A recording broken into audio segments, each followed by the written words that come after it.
Did you know the Insurance Information Institute estimates that 10 cents out of each dollar paid in workers' comp premiums is wasted on fraud? Unscrupulous medical providers and attorneys contribute to this waste. And in today's economy, some employers evade insurance and taxes by paying workers in cash. This cash-based payroll is known as the underground economy, and in California is estimated at $100 billion. This raises the price of the goods and services you and I buy every day, and affects the ability of legitimate businesses to be competitive. As a result, legitimate and lawfully operated companies are forced out of business. Workers' compensation laws were designed to accomplish 4 goals: to provide medical care to injured workers, to sustain workers' income while injured, to provide benefits to families of workers who died as a result of on-the-job accidents or injuries, and to protect employers from costly and unpredictable lawsuits by injured workers. As a general rule under this system, if an employer has workers' comp coverage, filing a claim is the injured worker's only recourse. If the employer doesn't have coverage, then the worker can sue the employer directly. While most people involved in workers' compensation claims are trustworthy, some are dishonest. The California Insurance Code and Penal Code state that any person making a false or fraudulent statement for the purpose of obtaining or denying workers' compensation benefits can be convicted of a felony. Those who commit fraud unfairly penalize all those who do not. California has mandated that the Department of Insurance and local district attorneys must actively detect, investigate, and when necessary, prosecute workers' compensation fraud. There are 3 main types of workers' compensation fraud. Employer fraud, where business owners lower or eliminate their insurance premiums by intentionally underreporting their payroll or by dissuading workers from making a claim. Employee fraud, in which workers knowingly deceive their employers about the extent, circumstances of, or even existence of a workplace injury in order to receive a benefit they would not otherwise be entitled to.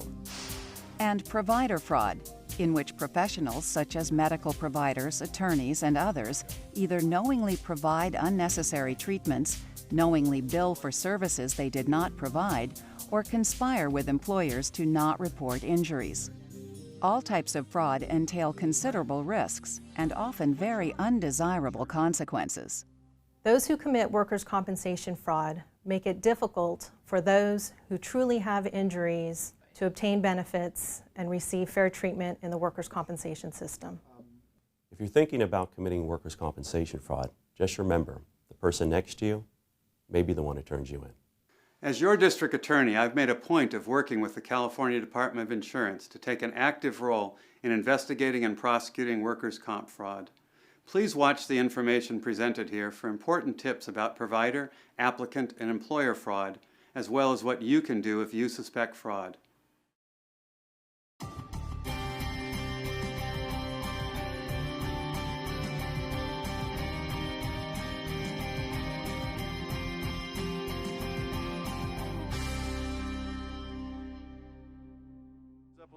A recent review by the California Department of Industrial Relations revealed that nearly a third of employers lacked legally required workers' compensation coverage to pay the medical bills of employees hurt on the job. Sir, how you doing? I'm Investigator Diaz with the California Department of Insurance Fraud Division. I'm here checking the local businesses for proof of workers' comp insurance. Do you have yours with you? You know, I just have a couple guys. I didn't realize that that was mandatory. I'm going to give you a warning today. Under Labor Code Section 3700.5, you're required to have workers' compensation insurance. If not, you can spend some time in jail and pay fines over $10,000. Wow. You understand that? Yes, sir. It's imperative you get that workers' compensation insurance. Well, thank you for the warning, officer, and I will definitely take care of that immediately. Thank you. Thank you. Employers are required to provide workers' compensation coverage for their employees. Failure to do so is a misdemeanor, and violators face up to a year in jail. Additionally, a first-time offense carries with it a minimum $10,000 fine or up to double the cost of the premiums the employer should have been paying during the uninsured period. A second offense carries a minimum $50,000 fine or up to triple the cost of those unpaid premiums. So then I'm like, if I sub everything out, I got no business left. Yeah. Oh, thanks, Mikey. So how's business with you, Bill? It really sucks. I haven't won a bid in a month, and to top it all off, my quarterly workers' comp bill is coming due, and I can't believe how much that stuff's gone up in the last couple of years. I have to start letting some guys go. You know, mine's gone way up too. Why is it so freaking expensive? Asking the question of the day, aren't you? That's it. Hi, Mikey. I'll have the usual. Hey, Roy, how you doing? Every day's a holiday, don't you know? Bill, did he tell you how much I won off him on Sunday's game? I still can't believe how the hell they could lose 3 in a row. Bill, you barely said a word. What's up? How do you do it, Roy? You know, before you came in here, I was just telling Jim, with the state of the construction industry in this town and with the workers' comp premiums being so high, I gotta start letting some people go. And you come in here without a care in the world. How the heck do you do it? You just gotta learn how to play that whole insurance game, man. I've been able to save a lot of money. By knowing which carrier to use. Which one do you use? It's not the company. It's how you play it. I like the sound of this. Tell me more. Well, as you guys know, the more hazardous the job, the higher the premium. The insurance companies only know what you put down on paper. So instead of telling them that you have 3 roofers and 3 carpenters, you tell them you got 1 carpenter, 1 roofer, and 4 laborers. It's beautiful in its simplicity. Doesn't sound right to me. We pay a lot of money to insurance companies. They can afford to lose a buck or 2 here and there so we can save a little. Yeah, but what about the risk of getting busted? Yeah, but you gotta weigh the risk against the reward. What do you think you're saving, right? Thousands. How do you think the wife and I pay for this trip to Fiji? See you in a couple of weeks, my friends. Have a good time, Roy. No doubt about it. That Roy's a winner. A winner? This stinks. It's totally unfair. Would you forget your Pepsi or something? That's why our rates are so high. People like him. He submits the low bid because he cheats on his policy. No wonder I can't land a contract. That's a good point. There must be somebody we can call. You didn't leave enough for the tip. Again. Workers' compensation fraud can occur when an employer intentionally misclassifies employees from a more expensive insurance category to a less expensive insurance category. In other words, for example, a roofing company could have 20 roofers and 10 office employees, and they could intentionally misrepresent to their insurance company that they really have 10 roofers and 20 office employees. Thereby, they lower their insurance premium costs and gain an unfair business advantage over their competitors. Nancy, did my airline tickets come in yet? They're right here. Oh, thank you. Also, did you change the job categories for those guys on the workers' comp reporting forms like I asked you to? They're ready for your signature. Good. You know, with all the vacation and the sick time and the hirings and the firings, we have too many employees listed here. But I filled it out according to the instructions. You know, the people who write these instructions, they don't know what it's like out here in the real world. So let's reduce it by 1 employee in each category, and then that'll reflect the payroll appropriately, and then I'll sign it. But you know that's not right. And you know who the boss is. Just do it. We also see employers committing workers' compensation fraud by either underreporting the number of employees they actually have or by declaring some of those employees to be independent contractors when they are actually employees of that corporation. In this way, the employer avoids the insurance cost and gains an unfair business advantage. Workers' compensation insurance premiums are partially determined by the amount of wages paid by an employer to the employees. Employers will sometimes commit insurance fraud by paying their employees in cash and then underreporting the amount of wages to the insurance carrier. This causes the insurance carrier to take on greater risk than what they're being compensated for. This is very much like if you have an auto insurance policy and you report to the carrier that you're driving 10,000 miles a year, when in fact you're really driving 50,000 miles a year. Roy, Jake Williams fell off the ladder on the Madeira job.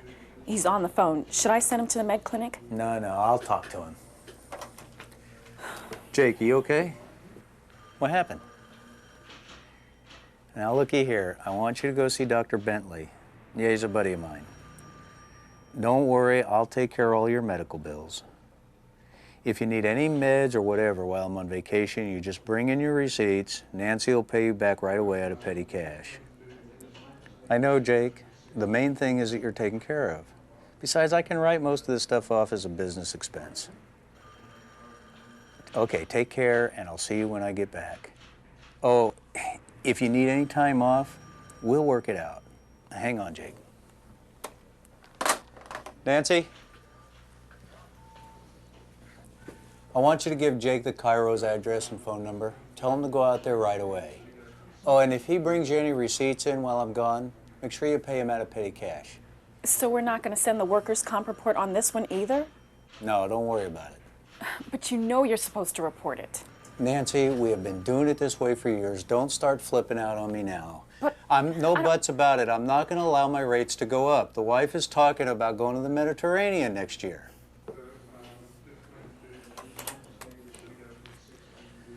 Dr. Bentley, please. Yes, it's Roy Miller. Hi, Eric. Yeah, I've got another one for you. Jake Williams. He fell off a ladder. Okay, thanks. Just send the bill directly over to me, and I'll pay as soon as I get back from vacation. Oh, and one more thing, Doc.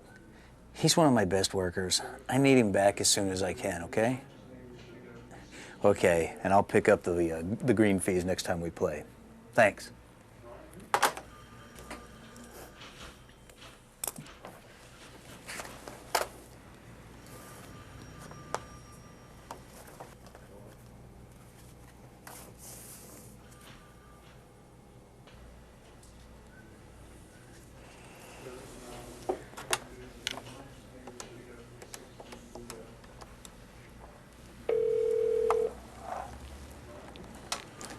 Department of Insurance Consumer Hotline.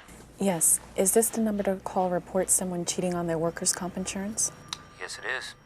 When an employee is injured on the job and the injury requires more than just first aid treatment, or the employee is going to be out of work for more than a day, the employer is required to report that claim to their insurance company. Failure to do so is a crime, and in addition creates an unfair business advantage.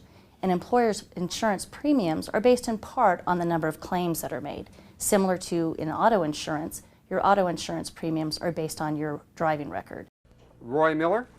Yes, can I help you guys? Yes. My name is Investigator Price. I'm with the District Attorney's Office. This is Investigator Williams with the State Department of Insurance, and we have a warrant for your arrest for insurance fraud. You're kidding. Stand up, please. Stand up. Hands behind your back. What's going on, man? And do we have to do this at my work? It is unlawful to make or cause to be made any knowingly false or fraudulent statement, whether made orally or in writing, of any fact material to the determination of the premium, rate, or cost of any policy of workers' compensation insurance for the purpose of reducing the premium, rate, or cost of the insurance. The penalty for employers who commit premium fraud is stiff. They face jail time of up to 5 years in state prison and fines of up to $50,000 or double the unpaid premium. Additionally, they'll be ordered to pay restitution for the amount of that unpaid premium. Oftentimes, courts order the seizure of assets owned by that individual, including homes, bank accounts, cars, etc. Hi, Steve. Hey, Mike. I got 2 of the tickets here. Okay, cool. Have a good day. All Take right. care. Hey, Roy. Long time no see. Where you been? Well, now that's a story. Well, I got about 8 hours. Go ahead. Well, I got caught changing some numbers, and I did some time. As a result, I lost my business. Now I'm having a real hard time finding a job. Why is that? Seems like not many people want to give a guy a job with a felony on his record. Nobody trusts you anymore. What a drag. What's the tab, Mikey? Let me check. $11. You want to know the hardest part? Even worse than the TV and the newspaper stories, fraudster arrested. The hardest part was fessing up to my kids. Take it easy, Mikey. See you, Roy. No tip. Now there goes a loser. Liability extends to any person who aids or assists an employer in committing insurance fraud, where that person knows the employer is intending to commit fraud and does any actions that help further that fraud. Therefore, an office worker or an employee who, with knowledge of an employer's criminal actions, assists in those crimes can be held criminally liable. If you have information about or think you might be a victim of employer fraud, we strongly urge you to contact my office or the California Department of Insurance.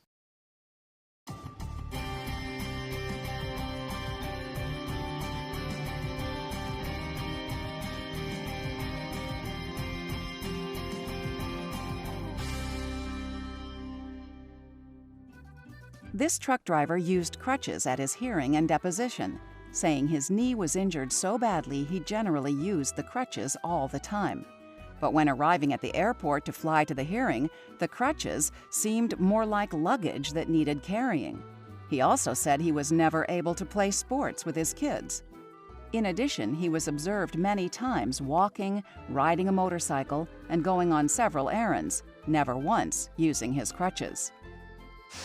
This carpenter claimed in his deposition that he had severe back pain, hadn't worked at all since his injury, and couldn't stand more than 20 minutes without using a cane.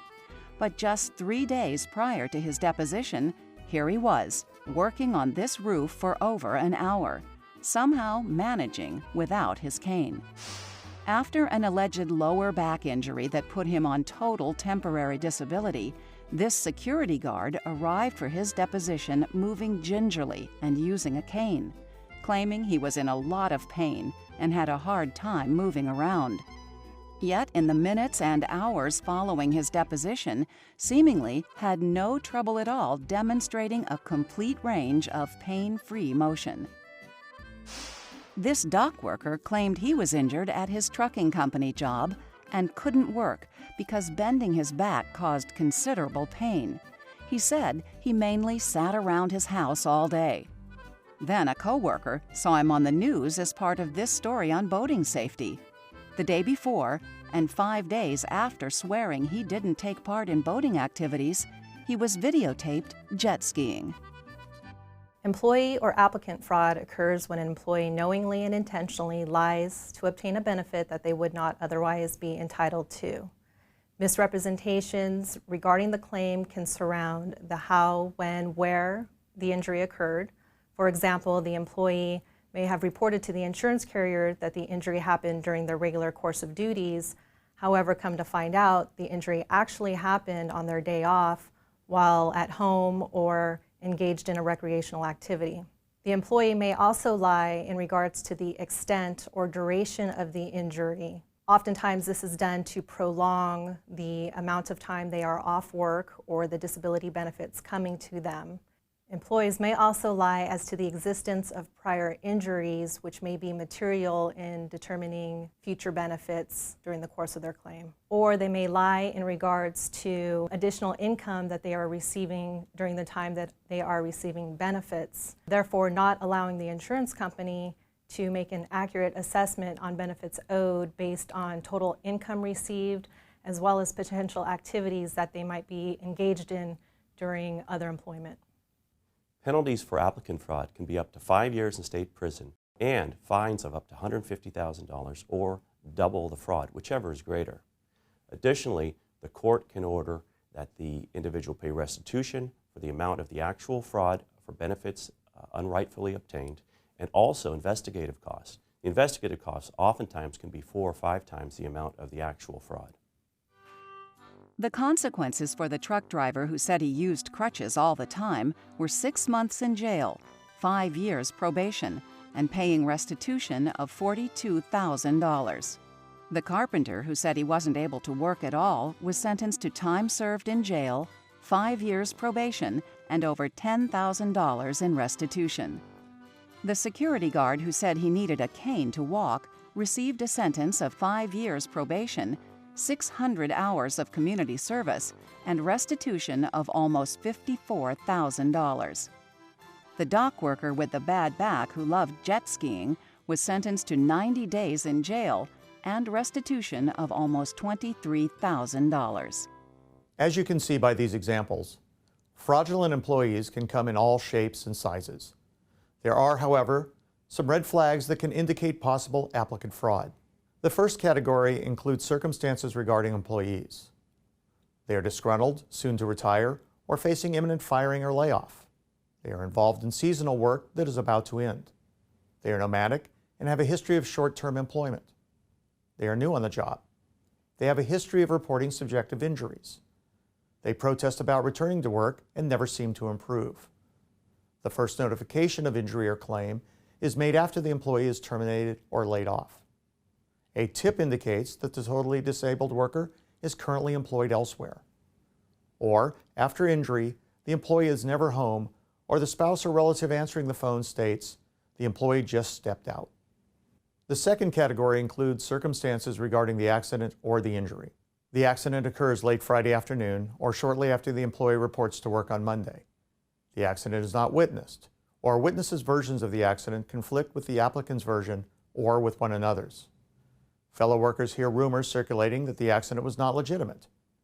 The accident occurs just prior to a disciplinary action or near the end of a probationary period.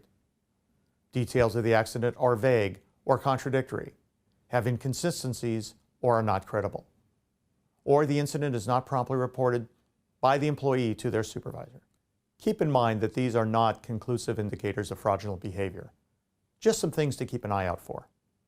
If you have information about or think you might be a victim of applicant fraud, we strongly urge you to contact my office or the California Department of Insurance.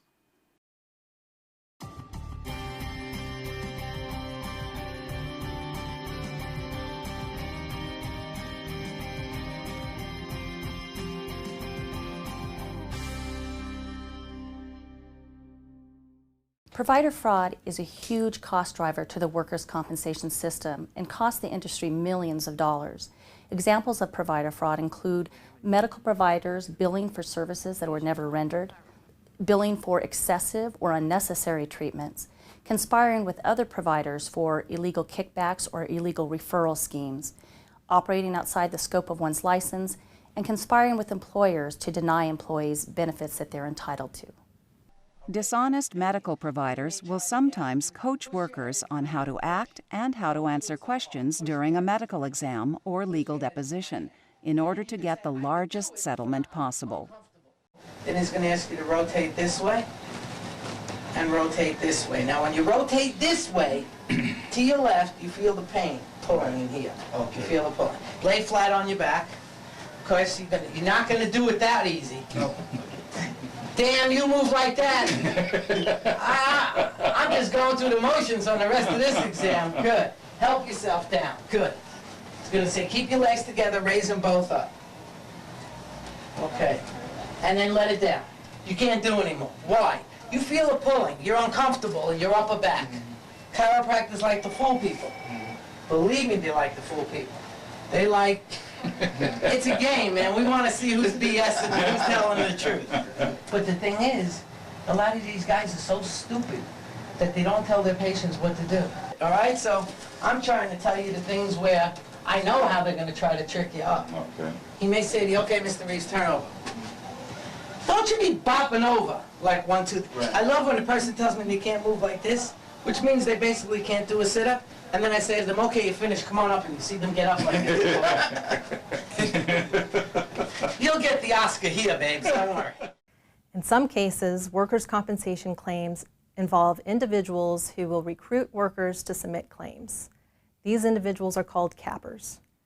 Cappers are involved with an attorney and/or medical provider and usually receive a kickback in the form of a fee or predetermined percentage for each injured employee they bring to the attorney and medical provider. This practice is illegal.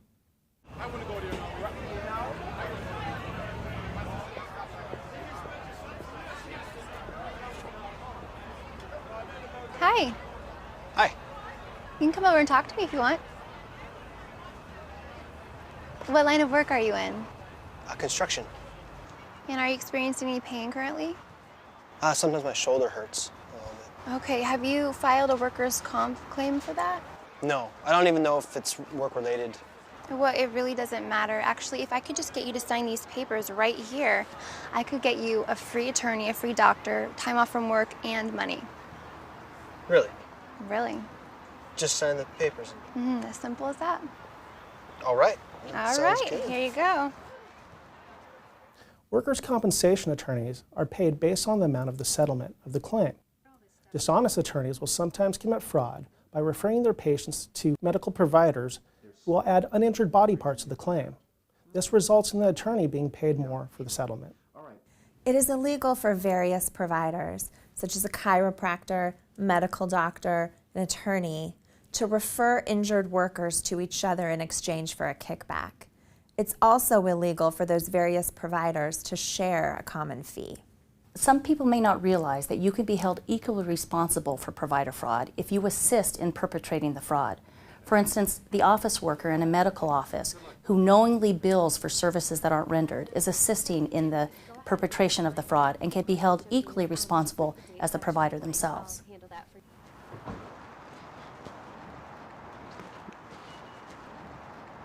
Tom? Hi. How are you? I'm Dr. Wright. Nice to meet you. Nice to meet you. How are you doing today? I'm doing okay.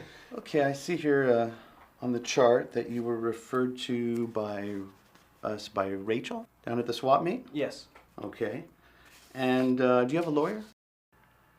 I don't have one. You don't have a lawyer? No. Okay, I can refer you a very good lawyer. That's no problem at all, okay? Okay. She had you fill out the paperwork, Rachel, at the swap meet? Mm-hmm. Okay, good. So you have shoulder pains, huh? You're getting a lot of pain in your shoulder? Yeah. Yeah, feeling a little tingling in your fingers, Okay. shooting down to your leg, lower back problems as well, I'm sure. Okay. Yeah. So we're going to do some nerve testing, okay? And you're going to have an MRI, all right? And you're probably having some trouble sleeping because of all this pain, so we're going to go ahead and do a sleep study as well, okay?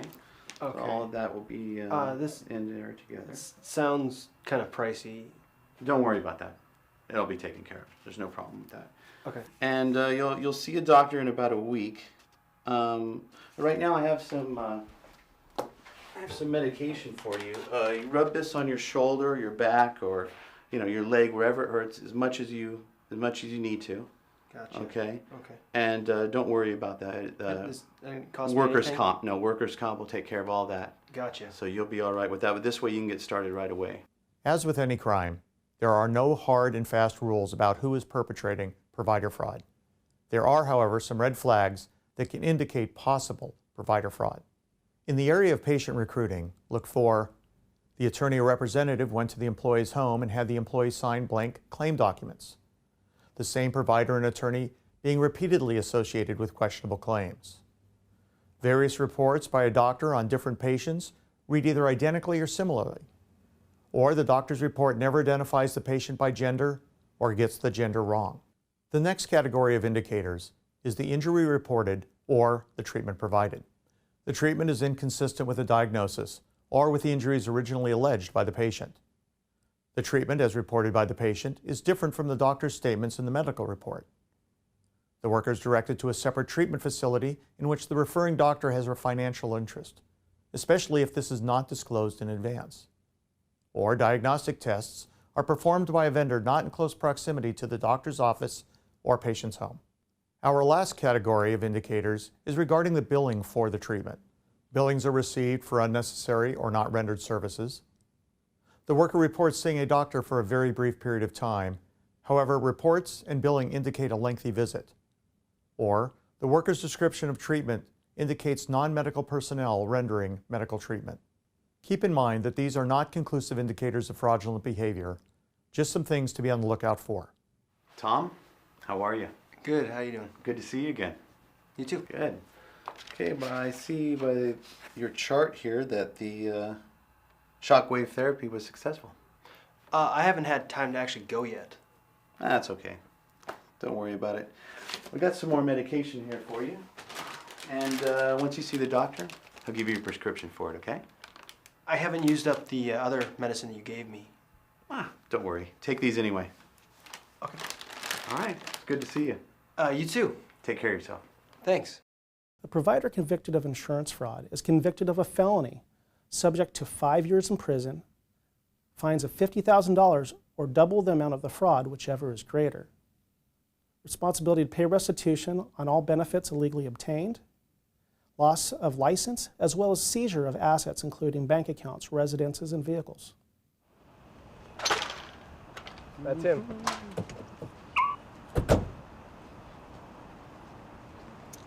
Dr. Wright, how you doing? Police officers. Got a warrant for your arrest. What's this all about? Go ahead and turn around for me. What do you got? What is this about? Put your hands behind your back. We'll explain everything to you in a minute. Right here in front of my work. You guys have to do this right here? Oh, jeez. I should have known. Don't move. Oh, man. You gotta be kidding me. Let's go back towards the car. Treat me like some kind of criminal or something. If you suspect provider fraud or want more information, please contact my office or the California Department of Insurance.